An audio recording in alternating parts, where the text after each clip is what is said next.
hope and we believe we are helping school kids, kids who are challenged and need help. Most every one of these children has potential, but it's bringing it out and it's helping them. I would say Mark and Pat Joseph are the ideal philanthropists, and they've really decided to devote significant resources into the city, particularly the children of the city, and into educating the city. For me, it goes back to my father. We were not wealthy people. He worked hard, but he was always interested in charitable works and focused on helping others, and so that's, I guess, in my blood. Mark and Pat understand that if we want to transform the city of Baltimore, that we have to form relationships that transcend lines of race and class. It's rare that someone of their stature and track record so openly and vulnerably interacts with people from all walks of life. By continuing to pour into the young people of Baltimore City over many, many decades, as a result, they've begun to transform the entire city of Baltimore. We're here at the Baltimore School for the Arts.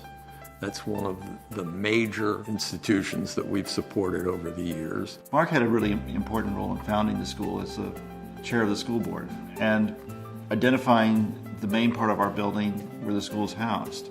And what's amazing to me is that he's maintained this very close and very supportive role for the school for all this period of time. I think he is a very clarifying force. He is able to put large projects into implementation right away. Thread enrolls the most academically underperforming high school students in Baltimore. Once enrolled, students stay in Thread for a decade, and once they're in, they can't get out. We never give up on a single student. I was in Thread in the years of 2006 through 2016.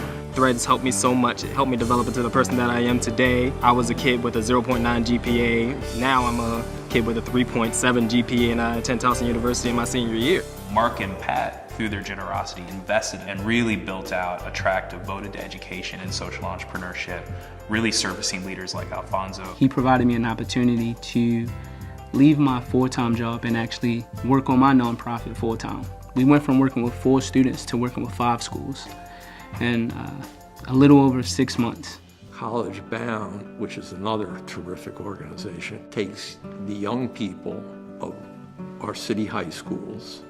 It coaches them for preparing for college and receiving scholarships.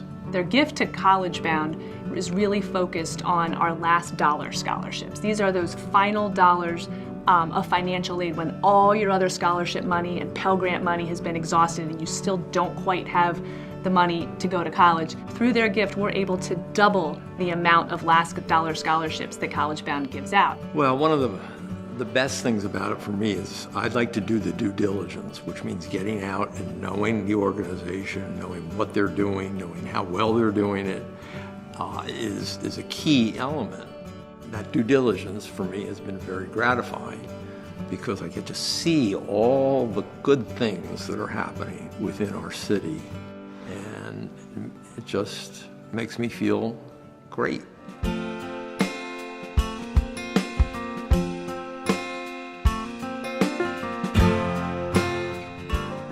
Mark and Pat, thank you so much for all that you've done for Baltimore, Baltimore Core, Thread, and our communities. Thank you for caring so deeply about all of the young people in Baltimore. I thank you for all the contributions that you have made to the city, and I promise I will follow in your footsteps and continue your work. Thank you, Mr. Joseph and Miss Joseph. Thank you, Mark and Pat, for your continued engagement with BSA over this wonderful, wonderful period of time. Thank you, Pat and Mark, for your extraordinary generosity to College Bound and the students of Baltimore City for now and generations to come. Thank you, AFP, for this wonderful honor. We couldn't be more fortunate, and we hope that we will encourage other people to give to their communities.